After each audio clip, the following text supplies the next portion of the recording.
শহরে ফিরে গেলে আমাকে ভুলে যাবে না তো? চেষ্টা করব। মানে ভুলে যাবে? না, ভুলতে গেলে তো আগে দূরে যেতে হয়। আমি কি আর পারবো? আজ দীর্ঘ 3 বছর পর বাড়িতে আসছেন আমার ছোট চাচা আর উনার ফ্যামিলি।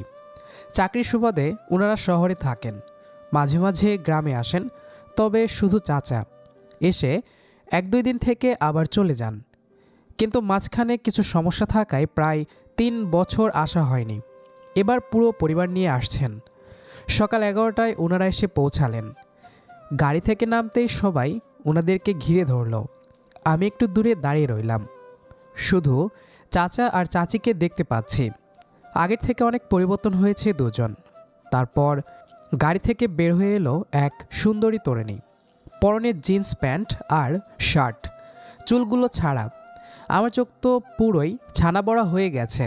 শুধু আমার না, আশেপাশে যারা আছেন সবাই অবাক হয়ে তার দিকে তাকিয়ে আছে। তিনি আর কেউ না, আমার চাচার মেয়ে ঈশা।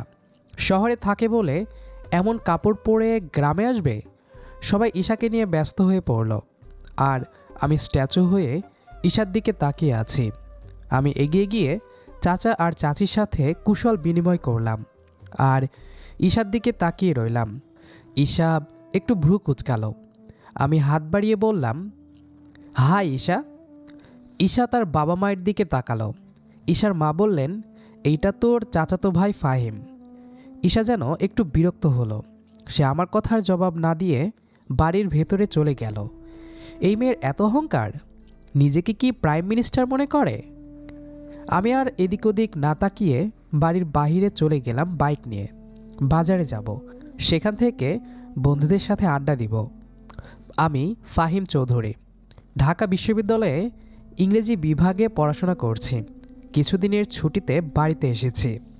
সন্ধ্যাবেলা বাড়ি ফিরতে দেখি ছাদে এক দল বসে গোল মিটিং করছে। আমি সেদিকে গেলাম, দেখি সব কাজিনরা মিলে আড্ডা দিচ্ছে, কিন্তু ঈশাকে কোথাও দেখতে পেলাম না। আমি চুপচাপ ওদের সাথে বসে আড্ডায় ব্যস্ত হয়ে পড়লাম। আমি এবার রাফিকে ঈশার ব্যাপারে জিজ্ঞেস করলাম, এই রাফি, ঈশা কোথায়? আসেনি? উনি বড়লোক মানুষ, উনি কেন আমাদের সাথে বসে আড্ডা দিবে? এভাবে বলছিস কেন? তো কিভাবে বলবো? এই মেয়ের এত দেমাগ যে কারোর সাথে এই কথা বলে না। তার মাঝে সকালে যখন তুই ওর সাথে কথা বললি, দেখলি তো কি করেছে? আরে বাদ দে সেসব, শহরে থাকে তাই হয়তো। না, শহরে তো আর কেউ থাকে না, ও শুধু একাই থাকে। জানিস আজকে কি হয়েছে বিকালে? কি হয়েছে? শুন তবে। আজকে বিকালে আমি বারান্দা দিয়ে হেঁটে যাচ্ছিলাম, এমন সময় আমাকে ডেকে বলে, এই যে কি যেন নাম, সাফিনা রাফি, মানে আমার নামটাও ভালো মতো জানে না। তারপর বলে ওয়াইফাইয়ের পাসওয়ার্ডটা দিতে। মানে ভাই, গ্রামে এসে এই মাইয়া এমন কথা বলে। যখন বললাম নাই, তখন বলে এমন খ্যাত মার্কা গ্রাম কেন? তুই সাহস দেখছিস? সময় আসতে দে, ওকে মজা বোঝাবো নে। অবশ্যই ভাই। রাতে খেতে বসেছি সবাই। অনেকদিন পর পুরো টেবিল ভর্তি মানুষ বসেছে। ভাতের ধোয়া, মাছের ঝোলের গন্ধ আর মানুষের কথাবার্তায় ঘরটা হঠাৎই প্রাণ ফিরে পেল। আমি চুপচাপ এক পাশে বসেছিলাম। ঈশা ঠিক আমার বিপরীতে বসেছে। খাওয়ার সময়ও সে কারো দিকে তেমন তাকাচ্ছে না, চুপচাপ নিজের মতো। আম্মু হেসে হেসে বললেন, গ্রামে আসলে তো সব কিছুই আলাদা লাগে, তাই না ইসামা? ঈশা হালকা মাথা নেড়ে বলল, হ্যাঁ মামুনি। এই হ্যাঁটুকু বলতেই যেন সবাই হাফ ছেড়ে বাঁচল। আমি খেয়াল করলাম ওর চোখে বিরক্তি নেই, আছে এক ধরনের অস্বস্তি। হয়তো আমরা সবাই ওকে ভুল বুঝছি। খাওয়া শেষে সবাই উঠোনে এসে বসল। বড়রা গল্পে ব্যস্ত, ছোটরা মোবাইল আর হাসি ঠাট্টায়। আমি একটু দূরে দাঁড়িয়েছিলাম। এমন সময় ঈশা ছাদ থেকে নামতে গিয়ে হোঁচট খেল। আমি না ভেবেই এগিয়ে গিয়ে হাত বাড়ালাম, সাবধানে। ঈশা আমার হাত ধরল 1 সেকেন্ডের জন্য, চোখাচোখি হলো। সে এক মুহূর্তে আমি বুঝলাম এই মেয়ের চোখে অহংকার নয়, ভেতরে অন্য কিছু লুকানো। ঈশা হাত ছাড়িয়ে নিয়ে বলল, থ্যাঙ্কস। এই প্রথম সে সরাসরি আমার দিকে তাকিয়ে কথা বলল। আমি হালকা হাসলাম। গ্রামে নতুন, তাই অভ্যস্ত হতে সময় লাগবে। ঈশা একটু থমকালো, তারপর ধীরে বলল, আসলে আমি মানুষের ভিড় পছন্দ করি না, তাই হয়তো এমন লাগে। এই কথাটা শুনে আমার ভেতরে রাগটা হঠাৎ গলে গেল। আমরা দুজনে কিছুক্ষণ চুপ করে দাঁড়িয়ে রইলাম। পরদিন সকালে আমি পুকুর পাড়ে বসে বই পড়ছিলাম। হঠাৎ দেখি ঈশা আসছে, হাতে ফোন, কানে ইয়ারফোন।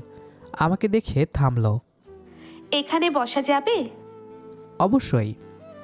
সে একটু দূরে বসলো। কিছুক্ষণ পর ইয়ারফোন খুলে বলল, তুমি ঢাকা ইউনিভার্সিটিতে পড়ো তাই না? হ্যাঁ, ইংরেজি বিভাগ। আমি ইংলিশ লিটারেচার খুব পছন্দ করি, তবে পড়া হয়নি। পছন্দ থাকাটাই তো বড় কথা, পড়া না হলেও অনুভব করা যায়। সব কিছু কি অনুভবেই চলে? কিছু কিছু জিনিস পড়ে বুঝতে হয়, আর কিছু অনুভব না করলে বোঝাই যায় না। কথা ঘোরাতে পারো ভালোই। ঢাকা ইউনিভার্সিটির সাইড ইফেক্ট। ঈশা হেসে ফেলল, তারপর আবার মুখ গম্ভীর করে বলল, তুমি আমাকে এখনো দেমাগি ভাবো তাই না? পুরোটা না, তবে অল্প একটু। আচ্ছা বলো তো, গতকাল সকালে আমার সাথে কথা না বলে চলে যাওয়াটা কি ছিল? আমি নতুন জায়গায় অস্বস্তিতে ছিলাম, সবাই তাকিয়েছিল। তুমি আবার সামনে এসে হাই বললে, ভালো লাগেনি। তাই বলে ভদ্রতা দেখানো হারাম? গ্রামে ভদ্রতা আর কৌতূহল এক জিনিস মনে হয়। এইবার একটু দেমাগে শোনালো। মানে আমি আবার দোষী? আরে না। ঈশা চারপাশে তাকিয়ে বলল, জায়গাটা সুন্দর, শহরে এমন শান্তি নেই। হুম, একটু হাঁটতে বের হবে? কোথায়? গ্রাম ঘুরে দেখবে? ঈশা একটু ভেবে বলল, হ্যাঁ, তবে একটা শর্ত আছে। শর্ত? তুমি আমাকে কোনো লেকচার দিবে না। আর তুমি আমাকে শহুরে ভাব দেখাবে না। ওকে, ডিল। আমরা দুজন পাশাপাশি হেঁটে চললাম কাঁচা রাস্তা ধরে। চারপাশে ধান ক্ষেত, দূরে গাছপালা। ঈশা মাঝে মাঝেই থেমে থেমে ছবি তুলছে। এখানে নেট একদমই নাই। এটাই সৌন্দর্য। তোমাদের সৌন্দর্য মানেই নেট না থাকা? সব কিছুর আপডেট থাকা দরকার হয় না। একটু সামনে যেতেই একটা ছোট খাল। ঈশা থেমে গেল। এইখানে নামা যায়? নামা যায়, তবে সাবধানে। তুমি আগে যাও। ভয় পাচ্ছ? না, বিশ্বাস করছি না। আমি নেমে হাত বাড়ালাম। বিশ্বাস করতে হলে হাত ধরো। ঈশা একটু দেরি করে হাত ধরল। এইবার সে হাত ছাড়ালো না। যদি পড়ে যাই? তাহলে আমিও তোমার সাথে পড়ব। খুব সাহসী হয়ে গেছে দেখছি। সাহস না, দায়িত্ব। ঈশা কিছু বলল না, শুধু আমার হাতের দিকে তাকিয়ে রইল। হঠাৎ পেছন থেকে রাফির চিৎকার। ওহ ফাহিম, শহরের আপাকে খালে নামাইছস নাকি? ঈশা তৎক্ষণাৎ হাত ছাড়িয়ে নিল। হোয়াট? এই ছেলেটার মুখ বন্ধ করা যায় না? গ্রামে মুখ বন্ধ করার অপশন নাই। তোমাদের সাথে বের হওয়াটাই ভুল। এখন দোষ আমার? ঈশা মুখ ঘুরিয়ে হাঁটা শুরু করলো। আমি পেছন থেকে বললাম, রাগ করছো? হ্যাঁ, করেছি। কারণ? কারণ তুমি স্বাভাবিকভাবে সব কিছু নাও। আর তুমি অতিরিক্ত গুরুত্ব দাও। সবাই তোমার মতো শক্ত না। আমি শক্ত না, আমি শুধু অভ্যস্ত। আমরা আবার পাশাপাশি হাঁটতে লাগলাম। এইবার ঝগড়া নেই, কথাও কম। গ্রামে ঘুরতে ঘুরতে সূর্য ঢলে পড়ল। ঈশা হঠাৎ বলল, জানো, আমি ভাবিনি এখানে এমন লাগবে। কেমন? হালকা। গ্রাম ভারী মানুষদেরও হালকা করে দেয়। তুমি কিন্তু একদম খারাপ না ফাহিম। ধন্যবাদ। সন্ধ্যায় বাড়ি ফিরতে দেখি উঠোনে চায়ের আড্ডা। আমি আর ঈশা পাশাপাশি ঢুকতেই কয়েকটা চোখ একসাথে তাকালো। ঈশা ফিসফিস করে বলল, দেখলে কি? সবাই কিভাবে তাকিয়ে আছে আমাদের দিকে? হুম। এখন কি করবে? স্বাভাবিক থাকবো। এত সহজ? আমি চাই না কেউ আমাকে ভুল বুঝুক। তুমি সঠিক থাকলে লোকে কি বুঝলো তা বোঝার দরকার নেই। পরদিন সকালে আম্মু আমাকে ডেকে বললেন, এই ফাহিম, তুই একটু বাজারে যা তো, আর ঈশাকে সাথে নিয়ে যা। আজ ওকে গ্রামের বাজারটা দেখে আনবি। আমি ঈশার দিকে তাকালাম। ঈশা বলল, না মামনি, আমি যাব না। আরে যা, ভালো লাগবে। চলো, বেশি দূরে না। ঈশা রাজি হলো, তবে মুখে স্পষ্ট বিরক্তি। রাস্তায় হাঁটতে হাঁটতে ঈশা বলল, সবাই তাকাচ্ছে। কারণ শহরের মানুষ গ্রামে এসেছে। না, কারণ আমি মেয়ে। হয়তো দুটোই। তুমি এখানকার সবাইকে চেনো? হ্যাঁ। সবাই তোমাকে চেনে? হ্যাঁ। তাহলে তোমার জন্য জীবন সহজ। শহরে আমি অচেনা হয়েও নিরাপদ। ফেরার পথে হালকা বৃষ্টি নামলো। আমরা একটা দোকানের ছাউনির নিচে দাঁড়ালাম। গ্রামে বৃষ্টি সুন্দর। শহরে সুন্দর না? সেখানে তাড়াহুড়ো বেশি, এখানে সময় থেমে যায়। তুমি যদি এখানে না থাকতে তাহলে তাহলে? তাহলে আমি হয়তো একদমই কথা বলতাম না কারোর সাথে। কেন? ওই যে বললাম না, আমি সবার সাথে খুব সহজে মিশতে পারি না। আমি কিছুক্ষণ চুপ করে থাকলাম। বৃষ্টির শব্দটা হঠাৎ জোরে শোনা যাচ্ছিল। সবাই তো একরকম না ঈশা। কিন্তু সবাই আশা করে মানুষ একরকম হবে। তাই তুমি নিজেকে গুটিয়ে রাখো? গুটিয়ে না, আড়ালে। আড়ালে থাকলে একা লাগে। তুমি সবসময় এমন গভীর কথা বলো কেন? কারণ হালকা কথা সবাই বলে। ঈশা আর কিছু বলল না, কিন্তু ঠোঁটের কোণে হালকা হাসি ছিল। বৃষ্টি থামতেই আমরা আবার হাঁটা শুরু করলাম। বাজার থেকে ফিরতেই রাফি দূর থেকে চেঁচালো, এই যে শহরের আপা, বাজার কেমন লাগলো? ঈশা থেমে গেল, চোখে স্পষ্ট বিরক্তি। এই ছেলেটার সমস্যা কি? ওর মুখ। খুব হাসি পাচ্ছে তোমার? না, তবে গ্রামে এটা স্বাভাবিক। আমার কাছে না। জানি। তুমি যদি এসব না সামলাতে পারো, আমি আর বের হব না। বলে ঈশা হনহন করে চলে গেল। পরদিন সকালে ঈশা আমাকে ডাকলো। তুমি কি ফ্রি? কেন? পুকুর পাড়ে যেতে চাই। কেন? এমনি, ভালো লাগছে না কিছু। তাহলে চলো। ঈশা হালকা হাসলো। এই হাসিটা আগের দিনের চেয়ে আলাদা ছিল। পুকুর পাড়ে পৌঁছাতেই সকালের রোদ পানিতে ঝিলমিল করছিল। ঈশা ধীরে ধীরে ঘাসের ওপর বসলো। আমি একটু দূরে দাঁড়িয়ে রইলাম। তুমি বসছো না কেন? পাশে বসলে আবার কেউ কিছু বলবে। এখন তুমি এসব ভাবছো? আমি পাশে বসলাম। দুজনের মাঝে খুব অল্প দূরত্ব। ফাহিম, তুমি কি গ্রাম ছেড়ে কখনো যেতে চাও? যেতে চাই না, তবে পড়াশোনা শেষ হলে হয়তো শহরেই থাকব। তাহলে এখানে এত টান কেন? কারণ শিকড় এখানেই। শিকড় না থাকলে মানুষ হালকা হয়ে যায়? না, মানুষ ভাসমান হয়ে যায়। ঈশা আমার দিকে তাকিয়ে দীর্ঘশ্বাস ছাড়ল। দুপুরে বাড়ি ফিরতে দেখি চাচি আর আম্মু ফিসফিস করছে। আমাদের ঢুকতে দেখে দুজনেই চুপ। ঈশা নিচু গলায় বলল, বুঝতে পারছো? হ্যাঁ। এসব আমার ভালো লাগে না। জানি। তাহলে কিছু বলো। এখন বললে আগুন বাড়বে। তুমি খুব ভীতু। পরিস্থিতি আমাকে বানিয়েছে। সন্ধ্যায় গ্রামের মসজিদের সামনে মেলা বসেছে, সবাই যাচ্ছে। আম্মু হঠাৎ বললেন, ঈশা মা, তুই ফাহিমের সাথে ঘুরে আয়। ঈশা এক মুহূর্ত থমকে গেল, তারপর আমার দিকে তাকালো। যাবো? তুমি চাইলে। আচ্ছা। মেলায় ঢুকতেই চারপাশে আলো, শব্দ, মানুষ। ঈশা ধীরে ধীরে হাঁটছে, যেন নিজেকে সামলে নিচ্ছে। সবাই তাকাচ্ছে। এখন আর পাত্তা দিও না। তুমি থাকলে সব পরিস্থিতি সহজ লাগে। তাই তো আছি। হঠাৎ একটা বাচ্চা দৌড়ে এসে ঈশার সাথে ধাক্কা খেলো। ঈশা সামান্য হোঁচট খেলো। আমি সঙ্গে সঙ্গে হাত ধরলাম। এইবার সে ছাড়াই। মেলার এক কোণে দাঁড়িয়ে আমরা চা খেলাম। ঈশা হঠাৎ বলল, জানো, শহরে আমি কখনো এভাবে চা খাইনি। কেন? সময় থাকে না। সময় নাকি মানুষ থাকে না?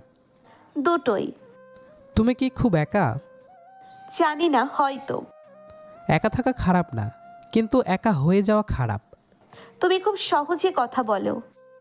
কারণ আমি ঘুরিয়ে পেঁচিয়ে কথা বলতে পারি না। তুমি যদি এমন না হতে তাহলে? তাহলে কি? তাহলে হয়তো আমি এত কথা বলতাম না। পরদিন সকালে বড় ঝামেলা বাঁধল। রাফির মা আব্বুকে কিছু একটা বলেছে। আমি ঘরে ঢুকতেই আব্বু কঠিন গলায় বললেন, ফাহিম, ঈশার সাথে এত ঘোরাঘুরি কেন? এমনি, আমরা শুধু কথা বলি। গ্রামে এসব মানুষ অন্যভাবে নেই। অন্যরা কী নিল সেটা কি আমাদের নিয়ন্ত্রণে? আব্বু চুপ করে গেলেন, কিন্তু চোখে চিন্তা। সে রাতে ঈশা আমার সাথে কথা বলল না, ছাদে একা বসেছিল। আমি কাছে যেতেই সে বলল, এখন আর কথা বলতে চাই না। আমি কিছু ভুল করেছি? তুমি না, পরিস্থিতি। তাহলে পরিস্থিতি সামলাও। সব লড়াই লড়া যায় না ফাহিম। কিন্তু কিছু লড়াই না করলে নিজেকে হারাতে হয়। আমি শক্ত না ফাহিম। জানি, তাই তো শক্ত হয়ে পাশে দাঁড়াতে চাই। মানে? তুমি এতটাও অবুঝ না যে মানে বুঝো না আমি কি বোঝাতে চাইছি। কেউ যদি ভুল বোঝে? বোঝাক, আমরা নিজেদের ভুল বুঝবো না। ঈশা ধীরে ধীরে আমার দিকে তাকালো, চোখে জল জমে আছে। ঈশার চোখে জল দেখে আমি আর কিছু বললাম না। কিছু সময় নীরবতা থাকাই সবচেয়ে নিরাপদ মনে হলো। পরদিন সকাল, ঘুম ভাঙল মাথার ভেতর অদ্ভুত ব্যথা নিয়ে। চোখ খুলে দেখি রোদ উঠেছে অনেক আগেই। মাথাটা ভারী লাগছে, শরীরও ভালো না। আমি উঠে বসতেই দরজায় হালকা শব্দ। কে? আমি ঈশা। আমি একটু অবাক হলাম, তারপর উঠে দরজা খুলে দিলাম। ঈশা ঢুকলো, হাতে একটা কাপ। মাথা ব্যথা করছে শুনলাম। কে বলল? আম্মু। সে কাপটা টেবিলে রেখে বলল, আদা চা। শহরে থাকলেও এটা বানাতে পারি। আমি হালকা হেসে বললাম, "হ্যাঁ, ধন্যবাদ।" খেয়ে নাও, ঠান্ডা হলে কাজ করবে না। আমি চা খেতে খেতে তাকালাম তার দিকে। সে জানালার পাশে দাঁড়িয়ে বাইরে তাকিয়ে আছে। কালকের জন্য সরি। তুমি কেন সরি বলছো? পরিস্থিতির জন্য। পরিস্থিতি সবসময় আমাদের কথা শোনে না। কিছু মানুষ শুনতে পারে। ঈশা কিছু বলল না, কিন্তু যাওয়ার সময় বলল, বিশ্রাম নাও। এই প্রথম মনে হলো এই মেয়েটা কেয়ার করে শব্দ ছাড়াই। দুপুরে খেতে বসে দেখি ঈশা আমার প্লেটের দিকে তাকাচ্ছে। বেশি ঝাল খেও না। তুমি এখন থেকে আমার ডায়েট দেখবে? মাথা ব্যথা থাকলে ঝাল খাওয়া উচিত না। আমি চুপ করে খেলাম। রাফিব ফিসফিস করে বলল, ভাই, ভাবি পুরাই কেয়ারফুল। আমি চোখে চোখ রেখে বললাম, চুপ। ঈশা কিছু শুনছে কি না বুঝলাম না, কিন্তু তার মুখ লাল হয়ে গেল। বিকেলে আমি ঘরে বসে বই পড়ছিলাম। ঈশা দরজার কাছে দাঁড়িয়ে বলল, বাইরে যাবে? কোথায়? পুকুর পাড়ে, বাতাস ভালো। তুমি যেতে চাও? হুম। আমরা পাশাপাশি হাঁটছিলাম। আজ কথা কম, হাঁটা বেশি। ঈশা হঠাৎ বলল, তুমি আমার জন্য সমস্যায় পড়ছো না তো? আমি থেমে গেলাম। তুমি কি নিজেকে সমস্যা ভাবছো? আমার তো তাই মনে হয়। কিন্তু আমার মনে হয় না। তুমি সবকিছু খুব সহজ করে ভাবো, তাই মনে হয় না। কারণ কঠিন করলে তুমি আরও গুটিয়ে যাবে। ঈশা তাকিয়ে রইল আমার দিকে। এই তাকানোতে কোনো অহংকার নেই, শুধু বিশ্বাস। দিনগুলো এমনভাবেই যেতে লাগলো। আমি পড়তে বসলে ঈশা চুপচাপ পাশে বসে থাকতো, কিছু জিজ্ঞেস করতো না, শুধু থাকতো। ঈশা মন খারাপ করলে আমি কিছু বলতাম না, শুধু পাশে বসতাম। এই নীরবতাগুলোই আমাদের কাছে আসার ভাষা হয়ে উঠল। একদিন বিকেলে বৃষ্টি নামলো হঠাৎ। আমি বারান্দায় দাঁড়িয়েছিলাম। ঈশা দৌড়ে এসে বলল, বৃষ্টিতে ভিজবে? ঠান্ডা লাগবে। লাগুক, এসব ঠান্ডা কোনো ব্যাপার না। অসুস্থ হলে কে দেখবে? কেন, তুমি আছো না? আমি হেসে ফেললাম। তাহলে ভিজবো না। তাহলে আমি ভিজতে গেলাম। বলেই বৃষ্টিতে ভিজতে চলে গেল। দেখে মনে হচ্ছে না জানি কত বছর পর এভাবে বৃষ্টি উপভোগ করছে। রাতে আম্মু চুপচাপ আমাকে বললেন, ঈশা তোকে পছন্দ করে। আমি জানি। গ্রামের মানুষ কথা বলবে। বলুক। আম্মু দীর্ঘ শ্বাস ফেললেন, কিছু বললেন না। আরেকদিন সকালে দেখি ঈশা আমার বইগুলো গুছিয়ে দিচ্ছে। এগুলো কেন? এলোমেলো ছিল। তুমি কখনো কাউকে এত যত্নে গুছিয়ে দাও? না। তাহলে আমাকে কেন? ঈশা থেমে গেল। জানি না। এই জানিনাটাই সবচেয়ে ভয়ঙ্কর ছিল। ধীরে ধীরে বাড়ির সবাই বুঝতে শুরু করলো আমরা খুব বেশি কথা বলি না, কিন্তু খুব বেশি বুঝি। চোখের ভাষা, নীরবতার যত্ন সবই ধরা পড়ছিল। চাচি একদিন ঈশাকে আলাদা করে ডেকে নিলেন। কি কথা হলো জানি না, কিন্তু সেদিন রাতে ঈশা খুব চুপচাপ ছিল। আমি জিজ্ঞেস করলাম, ঠিক আছো?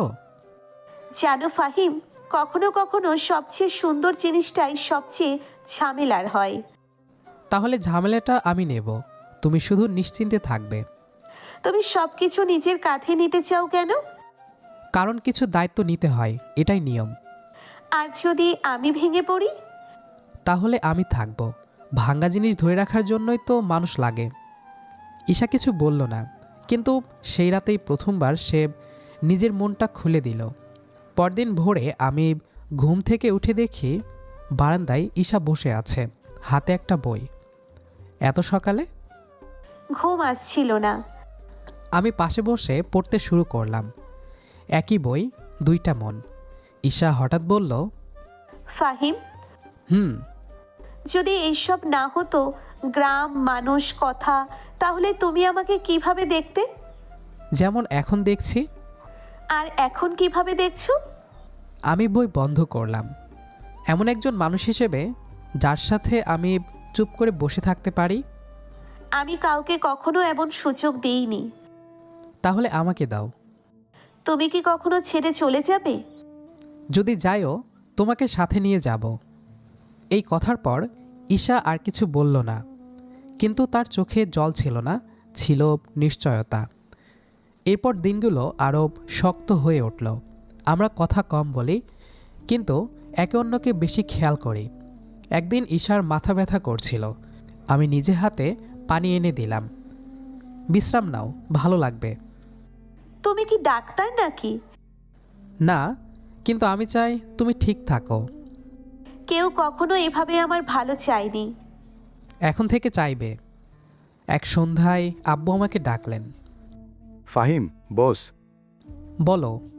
চাচা বলল, তুই ঈশাকে কি চোখে দেখিস? আমি সোজা বললাম, সম্মানের চোখে। আর আর ভবিষ্যতের মানুষ হিসেবে। আব্বু কিছুক্ষণ চুপ করেছিলেন। ঈশা কি জানে? জানে। আব্বু আর কিছু বললেন না, শুধু চুপচাপ কিছু একটা ভাবতে লাগলেন। সে রাতে ঈশা আমাকে ছাদে ডাকলো। চাচ্চু কি তোমার সাথে কথা বলেছে? হ্যাঁ। তুমি ভয় পাওনি? না। আমি কিন্তু পেয়েছি। কেন? যদি সবাই রাজি না হয়? তাহলে সময় নেব। তুমি কি আমাকে বিয়ে করতে চাও? এই প্রশ্নটা সে খুব আস্তে করেছিল। আমি তার দিকে তাকিয়ে বললাম, আমি তোমাকে জীবনসঙ্গী ভাবি। বিয়েটা তারই একটা রূপ। তাহলে শোনো, আমি তোমাকে ভালোবাসি। এই প্রথম শব্দটা স্পষ্টভাবে এলো। আমি কিছু বললাম না, শুধু তার হাত ধরলাম। পরদিন দুই পরিবারের বসা হলো। কোনো হইচই না, কোনো জোরাজুরি না। আম্মু বললেন, ছেলেমেয়েরা যদি নিজের ভালো মন্দ বোঝে তাহলে আমরা কেন বুঝবো না? আম্মু ঈশার দিকে তাকিয়ে বললেন, ঈশা মা, তুই কি নিশ্চিত যে ফাহিম তোর জন্য ভালো? ঈশা মাথা তুলে বলল, হ্যাঁ। ঈশার হ্যাঁ শব্দটা খুব জোরে ছিল না, কিন্তু ঘরের ভেতর এমনভাবে পড়ল যেন সবাই সেটা আলাদা করে শুনে ফেলেছে। আম্মু ঈশার দিকে তাকিয়ে একটু নরম গলায় বললেন, তুই বুঝে বলছিস তো মা? বুঝেই বলছি। আব্বু এবার আমার দিকে তাকালেন। ফাহিম, তুই জানিস তো ঈশা শহরে বড় হয়েছে। ওর জীবন, ভাবনা সব আলাদা। জানি আব্বু, তাই তো জোর করছি না, সময় নিচ্ছে। এইবার আর কেউ কিছু বলল না। ঘরের ভেতর একটা নীরবতা নেমে এলো, কিন্তু সেটা ভারী না, স্থির। আব্বু ধীরে ধীরে বললেন, তাহলে একটা কথা পরিষ্কার করি, বিয়ে হবে, কিন্তু সবকিছু ধীরে সুস্থে, সময় নিয়ে, বুঝে। আম্মু মাথা নেড়ে বললেন, একদম, মেয়েটা তো আমাদেরই। এর পরের দিনগুলো খুব শান্তভাবে কাটতে লাগলো। কেউ সরাসরি কিছু বলে না, কিন্তু সবাই জানে কিছু একটা ঠিক হচ্ছে। ঈশা আগের মতো আর গুটিয়ে থাকে না।